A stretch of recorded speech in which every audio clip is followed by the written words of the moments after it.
வணக்கம், கீதா பேசுகிறேன். இன்னைக்கு பார்க்க போகிற திருப்புகள் நினைத்தது எத்தனை. நம்ம நினச்ச காரியம் வெற்றி பெற படிக்க வேண்டிய திருப்புகள். இந்த திருப்புகள் திருத்தணி முருகனுக்கான திருப்புகள். இப்போ பாடல் பார்க்க போகலாம். நினைத்ததெத்தனையிற் தவறாமல் நிலைத்த புத்திதனை பிரியாமற் கனத்த தத்துவம் முற்றழியாமற் கதித்த நித்திய சித்தருள்வாயே. மனிதர் பத்தர்தமக் கெளியோனே மதித்த முத்தமிழிற் பெரியோனே செனித்த புத்திரரிற் சிறியோனே திருத்தணிப் பதியிற் பெருமாளே. இப்போ இந்த பாடலுக்கான விளக்கம் பார்க்கலாம். நினைத்தது எத்தனையில் தவறாமல். நினைத்தது எந்த அளவும் தவறாமல் கைகூடவும்.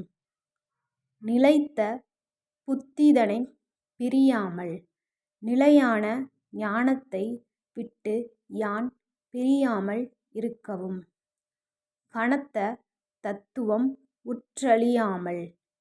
பெருமை வாய்ந்த தத்துவங்களை கடந்து அப்பாலான நிலையை யான் அடைந்து அழியாமல் இருக்கவும். கதித்த நித்திய சித்தருள்வாயே. வெளிப்படுகின்ற நிரந்தரமான சித்த நிலையை நீ அருள்வாயாக.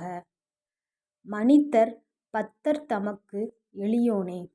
மனிதர்களுக்குள் அன்புடையார்க்கு மிக எளியவனே. மதித்த முத்தமிழில் பெரியோனே. மதிக்கப்படுகிற இயல் இசை நாடகமாகும் முத்தமிழில் சிறந்தவனே. செனித்த புத்திரரிற் சிறியோனே. சிவமூர்த்தியிடம் தோன்றிய குமாரர்களுள் இளையவனே. திருத்தணிப் பதியிற் பெருமாளே. திருத்தணிகை பதியில் எழுந்தருளியுள்ள பெருமாளே.